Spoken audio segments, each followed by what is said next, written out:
Bonjour, aujourd'hui on va aborder un nouveau thème, la démarche d'investigation, partie 1, parce qu'il y aura une deuxième partie, donc une deuxième vidéo. Alors nous avons deux questions auxquelles on va répondre, soit dans la première ou bien la deuxième vidéo. Alors on va commencer. Toute connaissance acquise est une réponse au questionnement de l'élève. Donc vous savez que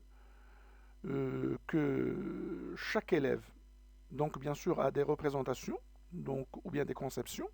Alors ces représentations, ils sont en fait des représentations procédurales, c'est-à-dire le savoir comment, c'est-à-dire le comment faire, ou bien des conceptions, ou bien des représentations déclaratives, donc des concepts, des règles, des définitions, donc le savoir que. Alors face à une situation, l'élève essaie donc d'utiliser ses acquis antérieurs, c'est-à-dire ces représentations qu'on vient de citer, pour acquérir de nouvelles acquisitions en se basant bien sûr sur des techniques ou bien des procédures propres à lui. Le questionnement à titre d'exemple. Alors peut-on parler de la démarche d'investigation en mathématiques s'il existe bien sûr?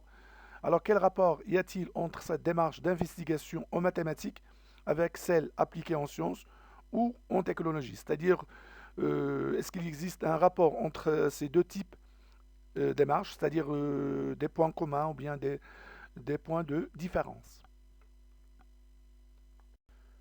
La démarche d'investigation en sciences. La démarche d'investigation s'est installée en premier lieu dans l'enseignement des sciences, c'est-à-dire que c'est évident bien sûr, elle est applicable et omniprésente dans les différentes disciplines, à savoir la biologie, la géologie, la physique, la chimie. Donc elle est fondée sur l'expérimentation, sur la recherche, donc l'investigation, pour résoudre ou trouver une réponse à une question ou à un problème donné. Alors comment peut-on mettre en œuvre cette démarche d'investigation en classe?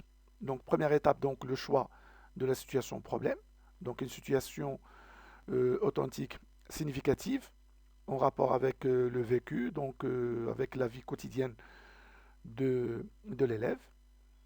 Deuxième point, le choix du matériel, donc un matériel adéquat, donc un dispositif matériel qui permet bien sûr ou bien à l'enseignant de bien conduire son cours. Donc par exemple un manuel, des brochures, un matériel de labo, des projecteurs, afin de, bien sûr d'atteindre les objectifs visés.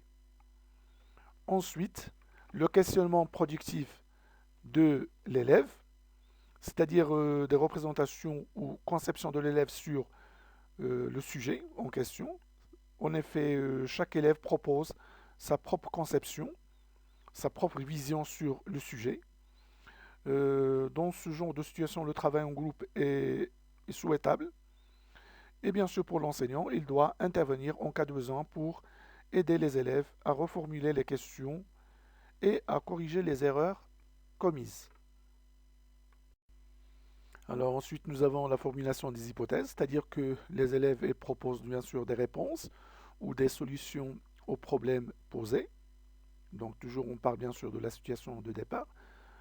Alors pour ce faire ici, l'enseignant constitue ou construit un dispositif pédagogique en rapport avec la situation envisagée et les consignes données, c'est-à-dire là, il procède à la formation des groupes, donc des groupes de travail, et chaque groupe, bien sûr, illustre ou bien présente ses propres conceptions ou hypothèses. Bien sûr, l'interaction entre les groupes est souhaitable.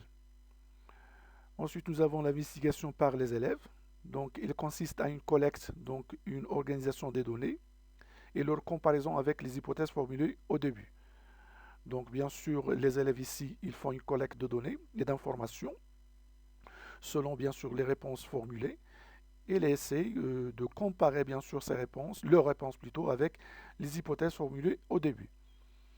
Enfin, l'acquisition de la connaissance, donc c'est la dernière étape du processus, validation des résultats obtenus et rédaction de la synthèse. Merci et au revoir.